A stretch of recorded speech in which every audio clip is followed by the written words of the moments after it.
Assalamu Alaikum. My name is Rakib and you are watching Rolling Rakib. আজকে আমরা জানবো বাইকের ইঞ্জিনের নিচে ইঞ্জিন কাউল কেন দেওয়া হয়। আসসালামু আলাইকুম, this is your host Rakib and you are watching rolling Rakib. এখন বিষয়টা হলো বাইকের ইঞ্জিনের নিচে অনেকে আমরা এটাকে ইঞ্জিন গার্ড বলে থাকি। আসলে ইঞ্জিন গার্ডটা হচ্ছে আলাদা এবং ইঞ্জিন কাউলটা হচ্ছে আলাদা। এ সম্পর্কেও আলোচনা করব, তার সাথে সাথে ইঞ্জিন গার্ড এবং ইঞ্জিন কাউল কেন দেওয়া হয় এই প্রসঙ্গটাই হচ্ছে মেন প্রসঙ্গ। সো প্রথমে আলোচনা করা যাক ইঞ্জিন কাউল সম্পর্কে।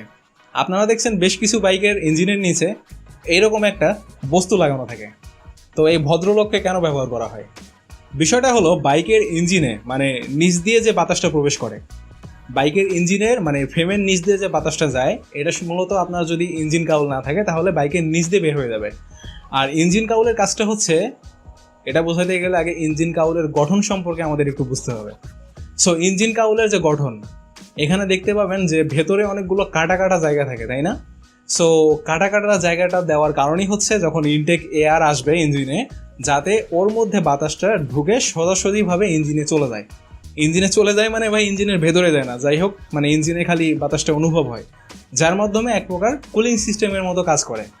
সো এই কারণে বাইকের ইঞ্জিনে আপনার এই ইঞ্জিন কাউল দেওয়া হয়। তো ইঞ্জিন গার্ড কি? ইঞ্জিন গার্ড হচ্ছে ইঞ্জিনকে ধুলাবালি এবং কাদামাটি থেকে রক্ষা করার জন্য এটা দেওয়া হয়।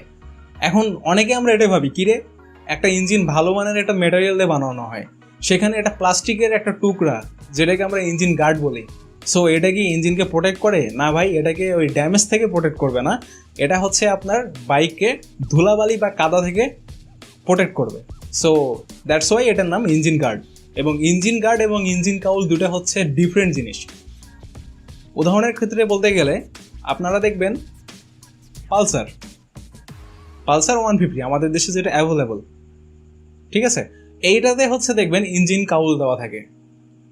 বা হচ্ছে হোন্ডা এক্স ব্লেড, এটাতেও দেওয়া থাকে। যাই হোক, বাইকের নাম বলতে গেলে ভিডিও অনেক লম্বা হয়ে যাবে। সো এইগুলোতে ইঞ্জিন কাউল দেওয়া হয়। বাট ইয়ামাহা MT-15 এই বাইকটাতে দেখবেন ইঞ্জিন গার্ড দেওয়া হয়। মানে এই ইঞ্জিন গার্ডে ইঞ্জিন কাউলের মধ্যে কিন্তু ওই কাটা কাটা জায়গা থাকে না। সো এটাই হচ্ছে পার্থক্যের বিষয়। হ্যালো ভাই ব্রাদার্স, আশা করি আজকের বিষয়টা আপনি বুঝতে পারছেন। সো ভিডিও ভালো লাগলে যা ইচ্ছা তাই করেন।